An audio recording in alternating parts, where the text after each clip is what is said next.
Yes, so we're back in the textbook, we're back, the online book, we're looking at that again. So check the syllabus, because the syllabus is back on track. Again, we're doing, reading through the book for next week and today and pretty much until the end of the semester. So, any questions about any of that? Any questions about papers? Are we thinking about papers yet? No. Still a long way off. Let me know if you guys have any questions about a topic. If you want to run it by me, let me know. Pretty open in terms of topics. So as long as it's sort of semi-related to something we talked about this semester, related to psychology and one of our discussions, good. Any questions about reflections? You guys did really good on your last reflections, by the way.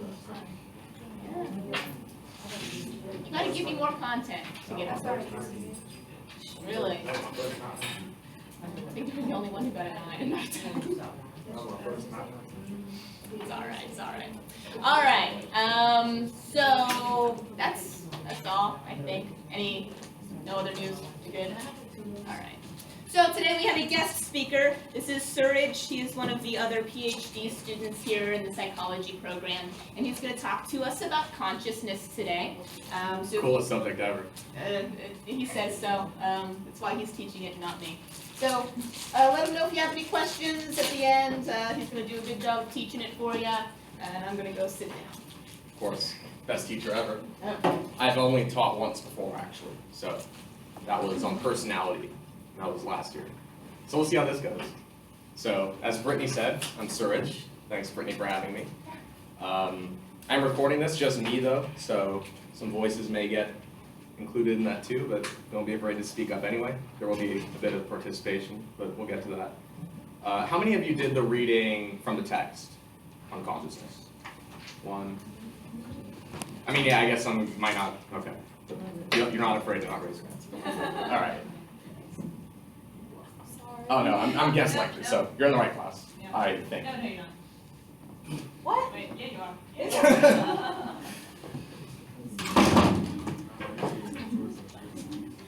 All right, I thought we would start off with a video, because consciousness, for a lot of people, is a difficult concept and subject. So we're gonna do that. We're gonna watch maybe 5 minutes or so of it, and then we'll see what you guys think. Hey, Vsauce Michael here, and a hemispherectomy is a surgical procedure in which half of a person's brain is removed. It's usually only ever done on very, very young patients because their brains are still plastic enough that the remaining half will take on the functions of the half that was removed. And it's usually done because a young child or a baby is having seizures, and removing the part where the seizures occur is the only solution. But here's my question.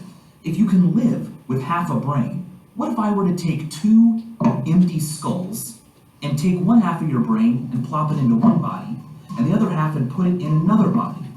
Which person would be you? I mean, you are you. You are conscious. You are aware of what is happening to you from the perspective of yourself. Like, think of it this way.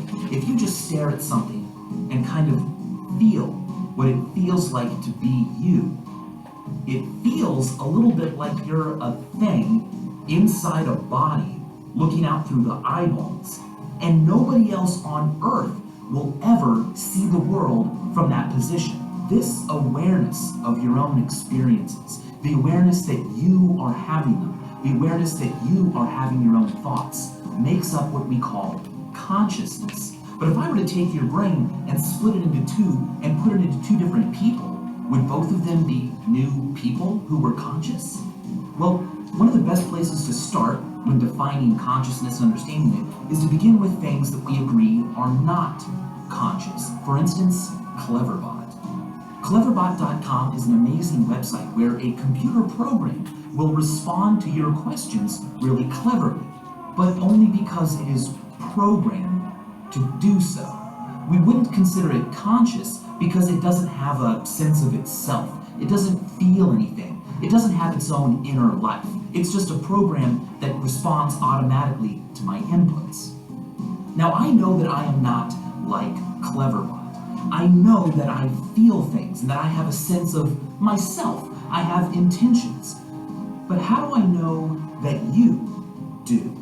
For that matter, how do I know that everybody else that I meet is like me? How do I know that they're not just little smart versions of Cleverbot who know exactly what to automatically say? Now, what I'm asking is incredibly philosophical, but it is a very famous and important question. I'm basically asking if it's possible for something to exist as a philosophical zombie. That's right, a thing that reacts and responds and acts just like a normal human, but yet doesn't actually feel anything. It doesn't know that it's having its own thoughts. It just automatically responds like a robot in the appropriate way. Now, what's amazing and heavy about this question is that science doesn't have an answer. And it's not even clear that science will ever have an answer, let alone an approach to finding that answer. About all we have is the psychology of disorders of consciousness. Let's begin with anosognosia. Have you guys gone over abnormal psych here yet? Disorders? No? Alright, so that's a little bit down the line, if Yes. happening at all. 2 weeks from now. Alright, then you'll all think everything is wrong with you as you're reading that. That's called medical student syndrome. Anyway, what do you guys think? What do you think about the video, the reading? Have any of you thought about consciousness before this class? Yeah, there's a head nod there. A couple head nods, but otherwise, okay. I've So, always thought, like, what would it be like to be in somebody else's perspective? someone else's perspective, okay. So in the video he was saying, you know, we consciousness is from behind our eyes. Each individual has their own consciousness, so maybe what it's like for someone else. Empathy is another way of putting that. Okay. Any other speculations, answers, guesses? The reading, if I remember correctly, focused on altered states mostly, dreaming, waking, the effects of various drugs, the roles of neurotransmitters in relation to consciousness. It took a pretty different approach than I'll be taking today, but that stuff's definitely helpful, and we'll get to the unconscious. That'll become a little clearer, how waking and dreaming and all of that ties into it. So, any other answers before we move on? Just throw anything out there. Don't be afraid. No one knows what consciousness is, right? So, your guess is as good as theirs. No? Okay. Well, didn't he say it, like it was just the awareness of having your own thoughts? Pretty much. Awareness of having your own thoughts? Okay. Is there anything else other than thoughts that might fall within consciousness? Is it being aware of other things, maybe? Yeah? What else do you think might be? I think just kind of like taking in everything is like your consciousness, like not even being aware of thinking things, but like being aware of like hearing something and seeing things, processing it all. Okay. It was, like you said, it was more like feelings, Feelings. like, Cleverbot can respond to you cleverly, but it Doesn't feel. what it's saying or what it's feeling. Right. So we have sensations, we have perceptions, visual, auditory, and we have feelings, we have thoughts. Those are all good answers. The one that I have some definitions here, or not definitions, but phrases that correspond to consciousness. Awareness is a pretty big part of consciousness. To be conscious is to be aware. So that could be thoughts, that could be feelings, that could be perceptions. Part of the problem with consciousness and having a science of it potentially is that it's such a broad thing, right? It's awareness, but that awareness can include a number of things. So another question is there any, can we isolate awareness from the things that we're aware of? Thoughts, feelings, sensations. Is there really just this kind of bare awareness other than that? Or does awareness always require some sort of object or thought or feeling? So consciousness is also a stream of experience, a very prominent, I would call him the grandfather of modern psychology, in America at least. William James was, in 1890, he described consciousness as a stream of experience. So there's awareness, there's also experience, and there's a stream. And what he means by stream is that there's this unity of consciousness, right? So there's a coherence to your experience right now. You're all in a class right now. It's not like you're looking at things and they're all very disjointed and it doesn't make sense. There's an order to it, right? So that's also central to the idea of consciousness. It's characteristic of typical waking living and dreamful sleep. That was more relevant to your readings, and we'll get back to that as we talk about the unconscious and pre-conscious. And this is an interesting thing. In 2012, there was a Cambridge Declaration on Consciousness. Probably the biggest ethical factor at play for consciousness studies is, what is conscious? We tend to agree intuitively that this desk isn't conscious, or your pen isn't conscious. But what about other animals? We can say we're conscious, but what about, great apes? What about animals that we're more closely related to? We might expect there to be some consciousness going on there, right? So in 2012, they said this group of neuroscientists, anatomists, computer scientists, not really psychologists, philosophers, which is kind of, but anyway, that consciousness is thought to characterize all mammals, birds, and octopi. So octopus are conscious too. It's kind of creepy, I think. So are fish not conscious then? That's a good question. I had this debate in my undergrad with somebody I was living with. He had a live fish on a counter down on our kitchen, and he was basically just completely disregarding it, acting like it didn't really feel pain or anything. And so I pointed that out, and he said, "Oh yeah, fish don't feel pain." And then I was like, how do you know that, right? So how do we know what's conscious and not conscious is a very vexing question. How do I know that any of you are conscious, or vice versa? It's not like I can go into your heads directly. Empathy is one way that we are kind of convinced on a daily basis that others are conscious. It's practical to assume others are conscious, otherwise we'd engage in all sorts of unethical behaviors and life would be miserable.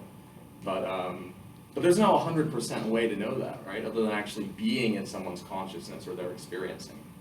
To experience it, someone else does. This is a brief history of consciousness as a concept, mostly in the Western tradition. We'll touch some more on the Eastern, and at the end of the lecture we'll do a little exercise. I won't spoil that right now though. So this is a Latin term for the 1500s, conscious. It's together, to know together. Now we tend to have a more individualized notion of consciousness in the West. We think that each person is a conscious person, an individual self. The Cartesian self. Descartes was a philosopher who propounded the idea that mind and body were separate.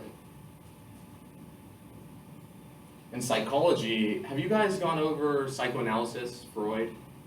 Yeah, okay. So you've gone over the unconscious, maybe the preconscious, the subconscious. Those are big concepts for those figures, and over time the unconscious has become less interesting to psychologists just because it's very hard to be scientific about it.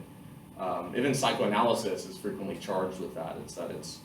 It's retrospective, so it doesn't make predictions about what will happen. Instead, it is a way to create stories about what has happened. You acted that way because you had some sort of unconscious feeling or motivation. Maybe that's the best hypothesis we could come up with, but it's another matter of actually determining what those motivations are, or even defining what a motivation is. So after psychoanalysis was behavioristic psychology, and that was basically stimulus response. Have you guys gone over Skinner, Watson? Conditioning is one concept there. How you react to your environment. It was very much something startles me and I react. But that's not consciousness, right? Consciousness is not something behaviorism was concerned with, because we can observe each other's behaviors without talking about consciousness in at least some respects. I can say you're moving your hand, you're writing with a pen on a paper, without appealing to, well, I said you, so maybe that's appealing to some sort of consciousness, but they were really trying to stay away from that stuff until about 1950s or so. And that's when the existential and humanistic psychologies came out, and they became more interested in consciousness and altered states of consciousness. So if you're on a drug, you might be in an altered state of consciousness, be on a trip or something like that. I won't ask for your experiences on altered states, although I'm guessing there's been a few of them. Nobody in here. No, you're all too good for that? All right. Someone's like, so existential psychology is very concerned with meaning, and meaning is also a very important idea in relation to consciousness. What do things mean? how do things mean things to us? It's almost as difficult, if not more difficult than consciousness for philosophers and psychologists. How do our brains make meaning? How do we ourselves make meaning in social discourse, as examples? And humanistic psychology was altered states and also transpersonal states, so spiritual states of consciousness. Are those radically different from our everyday states of consciousness, like being in a class right now? And the last one I'll mention here is cognitive psychology, and we're still sort of in that phase for the most part. Psychology and philosophy and cognitive science have been very influenced by it. Cognitive psychology is about the mind, about the human mind specifically, for the most part. So consciousness is part of that, but the real move in cognitive psychology has been about the brain and about our performance on various cognitive tasks. So how will you do on a test? Maybe it's an intelligence test, it's some kind of task that measures cognition, supposedly. So consciousness is getting closer, it's creeping in, but it still didn't really come to the fore until the last maybe 30 or so years. And now we have a field called consciousness studies, and that's a very interdisciplinary area.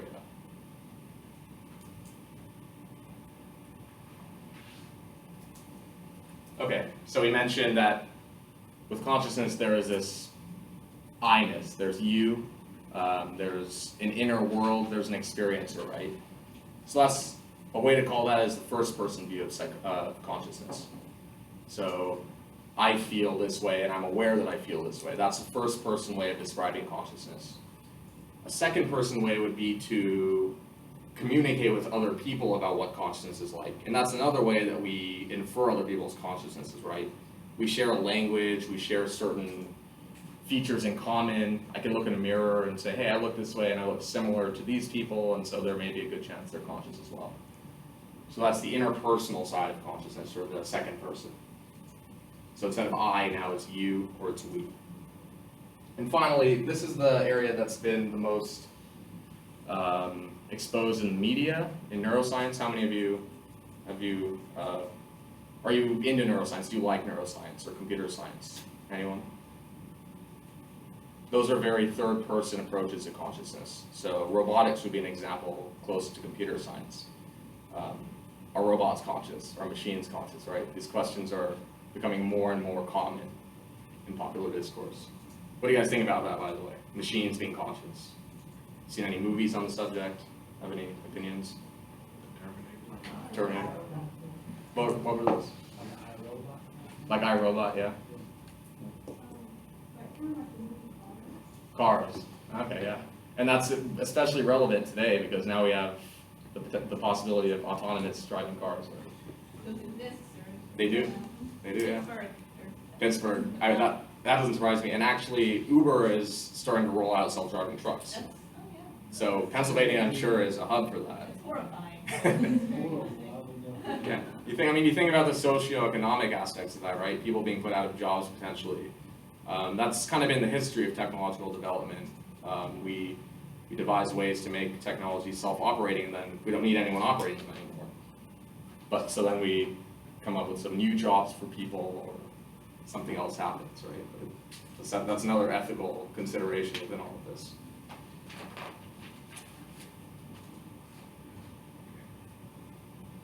So that's the question for consciousness studies, these three approaches I've just described. First, second, and third person. I, you / we, and it. So it would just be, physics and chemistry. If we combine all of these, does that give us the science of consciousness? What do you guys think, just off the top of your heads? Does that sound good? Is it missing anything? See a head shaking there? Anyone else? Why do you think that might not be enough? I don't know, I feel like it's more than just like, especially like the third person, like I feel like you have to have a brain to like be aware of consciousness. Okay. So like I don't think the whole third person thing is, and it's, I don't know, just say, you really don't know what other people's consciousness is, so is it, I'm like relying on another person to say, oh yeah, I'm conscious. Right. Well, it's like, can you like sit in the class and not have your mind wander, so you're like not focusing on what's going on? I don't know. It's just a weird concept, I guess. Okay, so the brain may be required for consciousness, and that's a pretty common thought within scholarly thought on consciousness, is that the nervous system, the central nervous system in particular, is necessary for it. But now, according to that Cambridge Declaration, people are saying the neocortex, which is the highest, the top layer of our brains, isn't necessary because we have birds and mammals that are also seem to be conscious. But again, like you're saying, it's very hard to verify that and say even if they have a brain, that's just the brain, right? It's just our hypothesis that they're conscious because of that. Yeah. And you know, if their brain stops working, well then are they not conscious anymore? Who knows, right? People generally say no, but it's an open question. I'm sorry, Hey. and I thought that it was a class. I'm sorry. You saw me and you thought it was in class. Yeah. Okay, yeah, I have that effect on people. Oh, this guy doesn't want to learn. All right. This is more relevant to your readings, states versus traits. Have you guys gone over personality at all? Yeah. Okay. You guys do the Myers-Briggs at all or anything like that? Yeah? Oh, yeah, I like Yeah, you like that one? Yeah, that's fun stuff. I gave that to a class too. Were you gonna say something else? that. I think it was fairly accurate. They have obviously done their homework about each side or individual. Each type, right? Yeah, each side. Yeah, it was. That's a common response when people get the results of like, wow, this is uncanny. This really describes me. It's a little tangential to our topic now, but one thing to think about that is there's something called the Forer effect, and that's you read a very general description. This applies to horoscopes in particular. I don't think it's that strong for Myers-Briggs, but some do charge Myers-Briggs with falling into that. That it's so general that it's people are looking for the ways in which it fits them rather than the ways it doesn't fit them. But that being said, people within the science of personality also use a lot of Myers-Briggs-like concepts, like the Big Five, if you've heard of that. That's a very big framework in personality science. And those two systems are very closely related conceptually. So anyway, states, in that sense then, your Myers-Briggs type could be considered a trait. So if you're an introvert, that's a trait. You tend to be introverted across a number of different kinds of situations.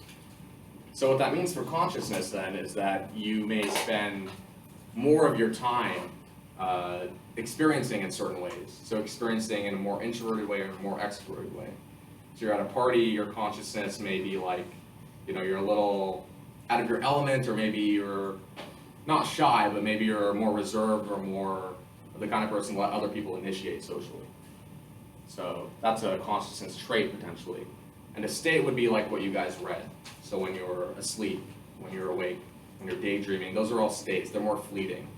They're your everyday thoughts, your feelings, things that just come and go. And our exercise will harken to that fleeting aspect of consciousness.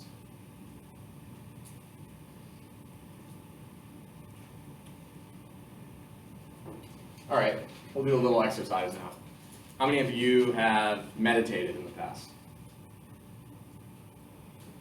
None of you. Kind of? Took karate, so. Took karate. It was kind of something. Okay. How many of you think you know what meditation is?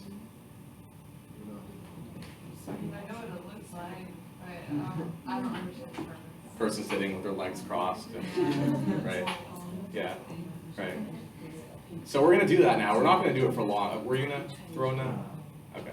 I keep thinking you're gonna say something. Sorry. No, I'm sorry. So we'll do it just for 3 minutes. It's quite hard for people who haven't meditated before to actually do it for sustained periods and feel like it's working. So how does that sound? Can we do that? 3 minutes? All right. 3 minutes. Yeah. We can do. You want more? No. We can do more. So okay, just stay in your seat. You don't have to do anything terribly special, but sit straight, so spine straight. Rest your hands on maybe your laps or on your desk. Just put them in a stable position. And I've put a few options here. Shamatha is the technique of just focusing on your breath. So not counting it, although you can do that if it helps in the beginning, but just focus, be aware of your breath as it goes in and out. That's one way. Another way is objectless meditation. That's a little harder. It's not focusing on anything in particular, but then you have to not grasp to anything that comes to mind. So if you have a good idea, you have to let it go. So fair warning on that one. You could focus on your thoughts, your emotions, or your sensations. So focus on one of those things or do the objectless meditation. I recommend trying to focus on something because that may be a little more difficult in the beginning. So, all right, close your eyes. You can close your eyes, you can not. I would recommend doing it if you're doing shamatha or thoughts or emotions. But if you're focusing on visual perception, then keep your eyes open. Okay, 3 minutes starting now.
Can stop now. In 3 minutes, give or take. That guy had the most fun. So, sorry, that female had the most fun. Okay, so what did we think?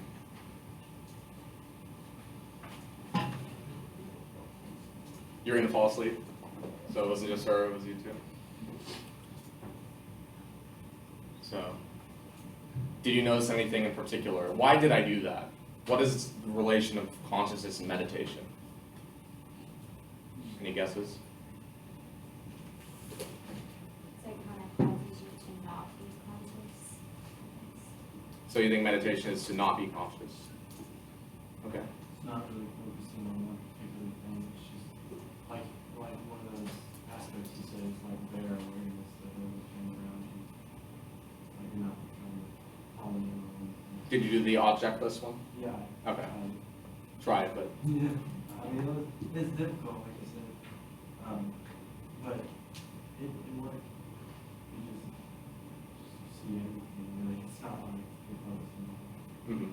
And did you find that you tried, some things came up and you wanted to follow them, or you wanted to think more about it, or? It's like I guess we're wired so much to where we have to think about this and we have to think about that, and, oh, don't forget this and stuff like that. Right. When you try to just hone in on everything, it's like your brain wants to take you to one place or the other. Yeah. I find it that like when you take your mind, get stuff in like deep parts of your mind, like you just push away, you got a lot of stuff, it would like submerge. Or like a Peter, So as you meditate, things would submerge? like, I don't know, I'm not really sure what submerge means, so I don't know why you use that, I mean like Peter, like a surface.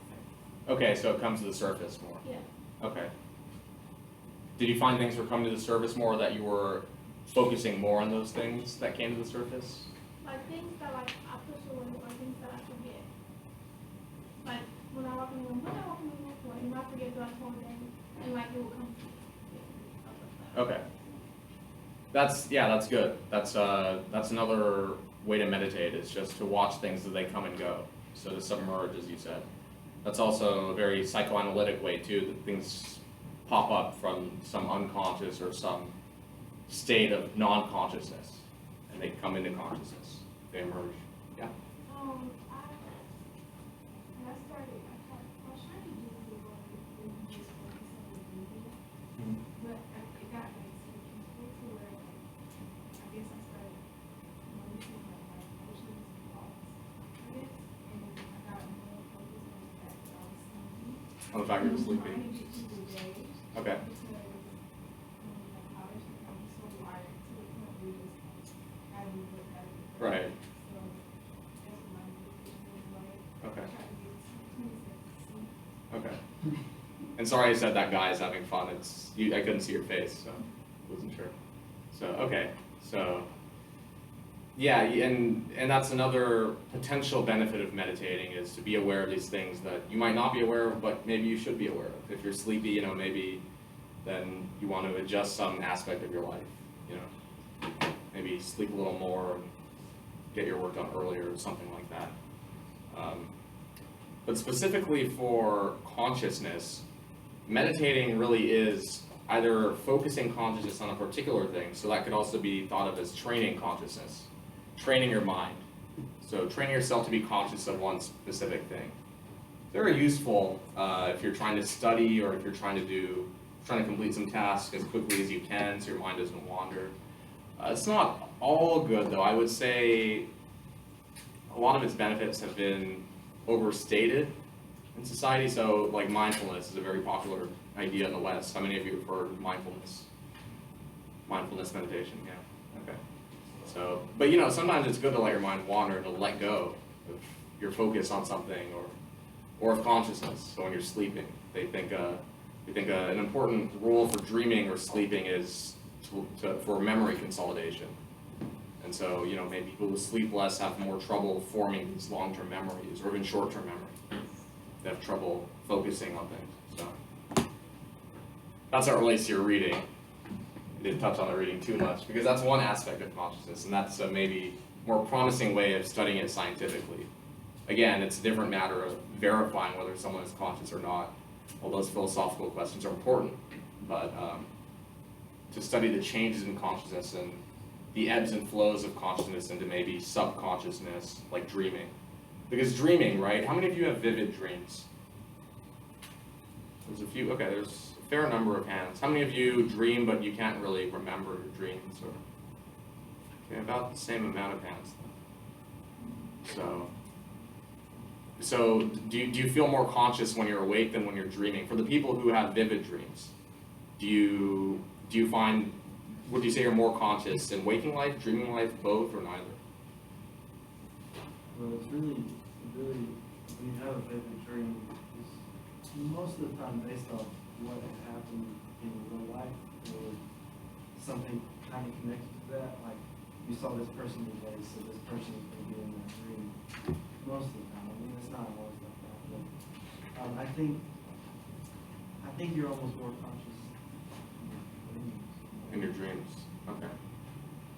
You know, for me, it kind of depends on the night. Like, I have like really vivid dreams, and I'll wake up and be like, oh, this is weird to feel almost less conscious. But then sometimes I just have dreams, and like I wake up and I don't even know what just happened. Okay. So it just like goes back and forth. So it's a kind of abrupt transition. Yeah.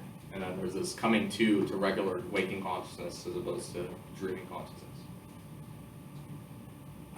Psychoanalysts in particular, Jungians and Freudians, used to study dreams a lot because they thought it was a gateway into the unconscious, which isn't really a useful idea these days, but some people still like that language. But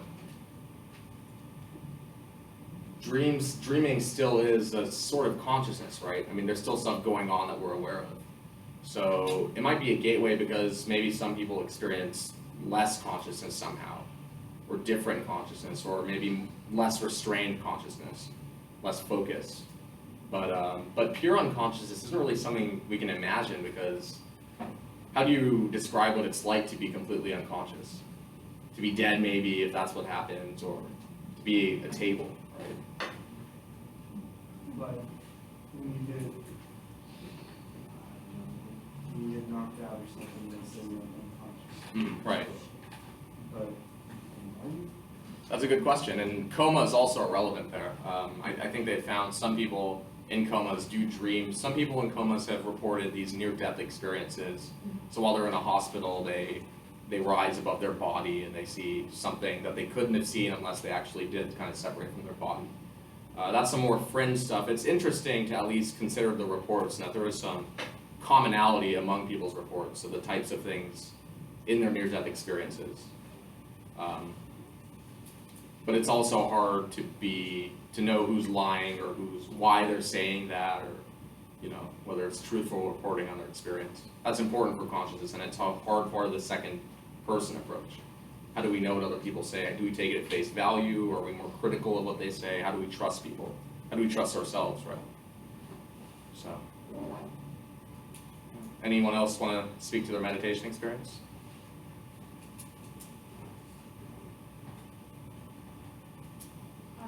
For me, it's hard to like not, I feel like I'm constantly thinking about stuff, so I like to meditate, like I did like focusing on my breathing, instead of kind of like get my mind back to like relaxing, I would just like tell myself to like breathe, and it would like not cause me to mind wander. So like it's really, I feel like that was my problem last night, I could not get to sleep, my mind would just like not stop, and so like, I think that's why I'm not conscious all the time, is because I feel like I'm always thinking about something else. Okay. Yeah, it's a common problem, right? Being unable to turn your brain off, Yeah. especially when you're going to sleep. It's like, I wish I could, but I can't. Meditation can help for that. Although focusing on your thoughts probably isn't a good idea in that case. Maybe to focus on your body or your breathing would be a better idea. But even with thought, I found when you can't sleep and you're thinking really hard about things, it's best to just let go of those thoughts and kind of let them become their own thing. And that, for me, has kind of turned into dreams. When I just let thought go and let it do its own thing, then I fall asleep a little more easier. So that's not mindfulness, that's kind of the opposite. Let your mind wander a bit sometimes when you need to go to sleep. So I guess that's why they call it daydreaming. So. Okay, any last remarks on meditation? How many of you are going to meditate now every day for the rest of your lives? No. It's hard. It'd be nice, but yeah. Yeah, it's difficult. It takes years of training to do it well and to do it over sustained periods, like an hour or two at a time. I've actually gone a little worse about it over time. But, I can do it in shorter periods. But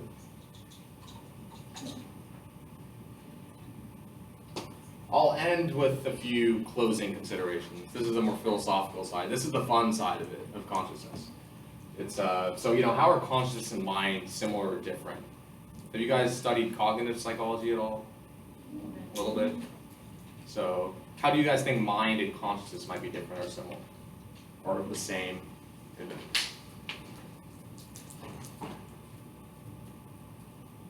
Is one maybe more than the other? Does one include the other? Are they separate things?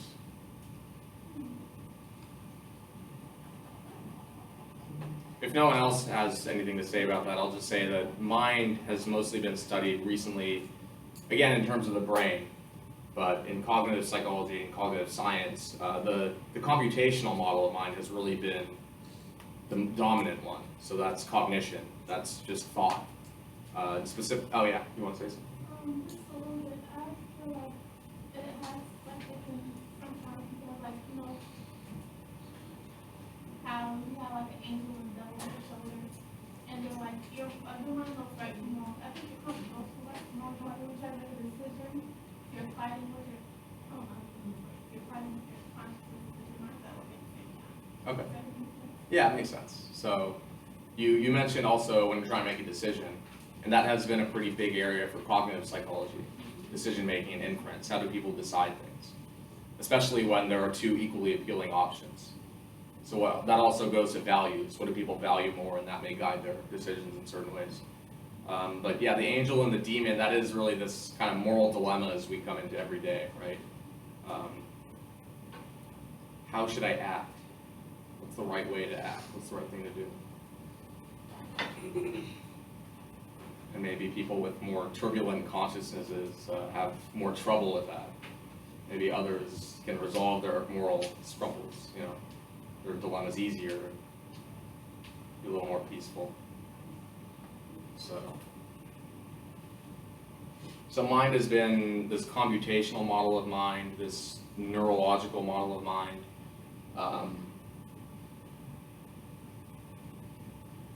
There's also been the psychoanalytic notion of mind, which is that consciousness is a part of mind, but there's also the unconscious. Now the unconscious, have you guys seen the picture of the iceberg? Yes.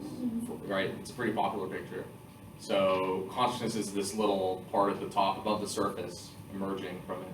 And then the unconscious is this big iceberg underneath the water, right? I think it's it's too difficult at this stage to say that the mind is more one or the other. Or more that, you know, it's unconscious to me is really just anything you're not aware of right now. So that could be like something in space that you can't see, you know. That's one way to look at what unconsciousness is. It's everything that's not in your immediate field of experience. So.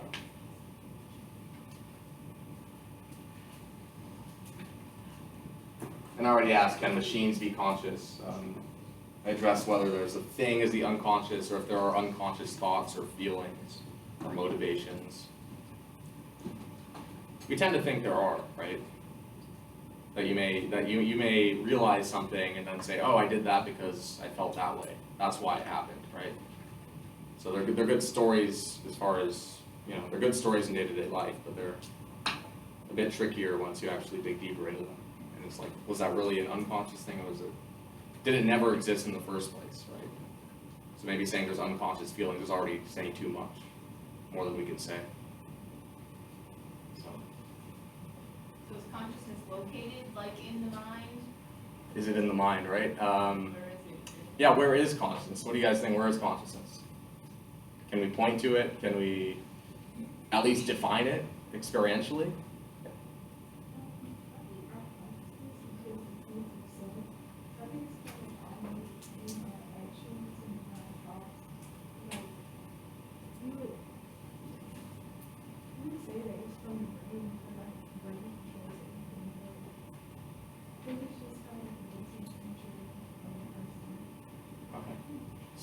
So self-awareness, that's a pretty popular definition too, especially in AI and especially in robotics. So the Turing test, have any of you heard of the Turing test? No, it's Alan Turing was a computer scientist from the 50s or 60s, basically the father of the field, but he came up with a thought experiment, and it's that if we have a robot or a machine, can it fool anybody over the internet, for example? can it fool anyone into thinking that it's a person? And if so, then that thing may be conscious, or at least it thinks. Alan Turing wasn't so interested in consciousness, but he was interested in thinking and intelligence and reasoning. So if a chatbot, for example, can, like Cleverbot, right? If it can fool somebody across the world that it's thinking, or it acts like a human, then it may be, the lines become less and less. They become blurrier between machines and humans. So how would you like create consciousness, like in a machine? how do we How to create do it? that? How do they do that? I mean, certainly people are trying, and they think they're getting it, and then they go back to the history of artificial intelligence has been one of extreme, unwarranted optimism, especially about consciousness. It's a little better now. The field has kind of become more conservative, and it's become a little more philosophically oriented. But yeah, so their approach would be just to create these chess-playing programs as an example, programs that could execute very specific tasks. So a computer can be the best chess player in the world, but can it do anything else? Generally, that's narrow artificial intelligence, and they can't do anything other than what they're programmed for. So that's one way to say, no, it's not conscious because it's not generally intelligent. It can't do everything a human can do. But as far as creating consciousness, it seems that you have to somehow replicate the conditions of a human being created, right? If we can at least agree that humans are conscious, how about giving birth? Is that in a sense creating a consciousness? Was there some, I didn't. This is so deep. Yeah, yeah, it gets deep. It's fun to think about, and there are some ethical implications there as well. But creating consciousness is not something that anyone's really claimed to have done, and been believed that that's what's happened. But at least neuroscientists and computer scientists tend to think of consciousness in terms of intelligence, so cognition, or the brain, and the brain giving rise to consciousness. Although that's already a bit controversial to say that it arises from the brain. So the brain causes consciousness somehow. But could consciousness also influence the brain? Or can consciousness influence matter or the body? A lot of philosophers these days in the Western tradition think no. People in like parapsychology or paranormal lines of thought will say that mind can have some sort of direct influence on body. So that'd be like psychokinesis, like moving that chair with my mind, you know. Maybe, maybe not. You guys have any questions? Have some kind of question. Mm-hmm. So you said mine was something more dominant over conscious.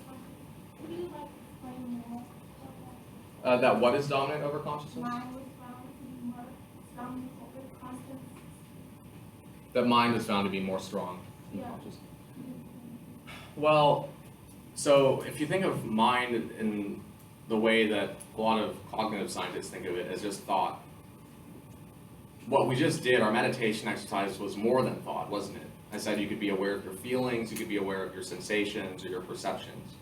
So that would suggest that maybe mind is part of consciousness. But I also mentioned that there are the psychoanalysts, for example, who think that consciousness is part of the mind, and there's also this unconscious part of the mind. So which is it, right? Now, a lot of this really just comes down to our definitions. And definitions are ultimately grounded in our experience of things. And if our descriptions resonate with us, with enough of us about a certain experience, then we'll just go with that.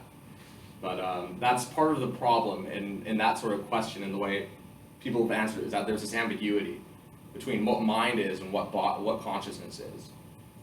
There are a number of aspects of consciousness. Maybe self-awareness is a good starting point, or just awareness in general, or experience. But it's not clear if that is within mind or if mind is within that. Does that make sense?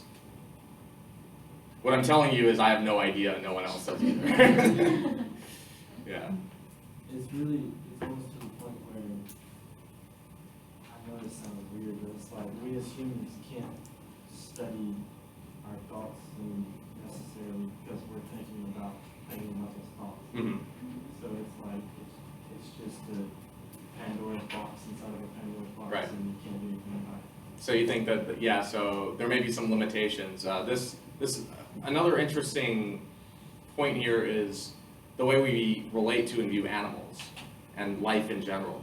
So we tend to say that ants are much more simple than we are. They lack a lot of the culture that humans have, that humans are the most complex, organisms in the world. That's been a pretty dominant thought throughout centuries, but that's only from the human perspective, right?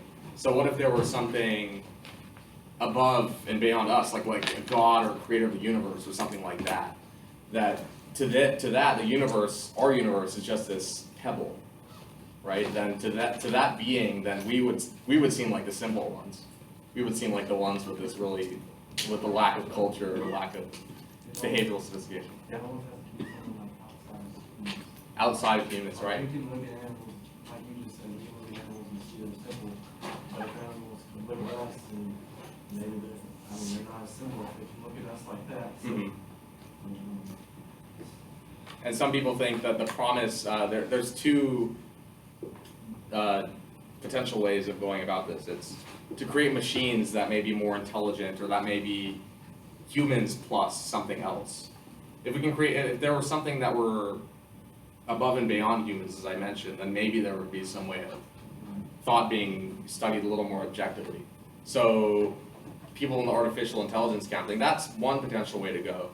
Another way to go would be a more spiritual way. So meditating, and through that coming through some insight into the nature of mind, or into the nature of consciousness.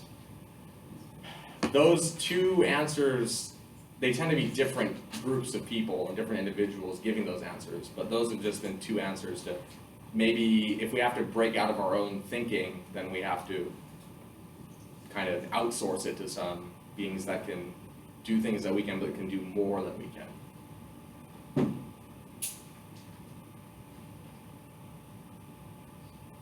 So that's kind of an evolutionary view, yeah. So, back to like the dreaming thing, like, how do I know if I'm dreaming or if I'm just like experiencing deja vu? Because I know I have deja vu. Okay. So, How do you know if you're dreaming versus deja vu? It's interesting. I had a deja vu moment the other day. It just felt like everything was unfolding, and it happened in that exact way already. Those moments are pretty interesting, actually. I don't think psychologists study deja vu all that much. Certainly they study dreams more than deja vu. But, I mean, we tend to say that deja vu is a more fleeting thing. Dreams can last for hours, even though they could last for less time than that. But deja vu is some sort of recall that we feel like we can't explain. That maybe this thing hasn't happened, but we still feel like it's happened. So it's really just a feeling about that, but it's a pretty compelling feeling nonetheless. And dreams, we tend to say, maybe it comes from our experience. We're dreaming about things we've experienced, but a lot of it may just not happen at all. Like I dreamed once, kind of recently that I was, I went to space and I was like surrounded by kind of alien robots. And, I mean, that hadn't been stuff that I had experienced in life, but it had been put together in a novel way. A way that I hadn't experienced before, obviously, because I'm not living on the moon right now. You had experienced alien robots before? Well, I've experienced parts of Alien in movies, alright? And maybe, yeah. But it would be cool. Make sure you're okay. Relative. Are you conscious? Am I conscious? I don't know, maybe I'm not. Maybe I'm a zombie. Any other questions?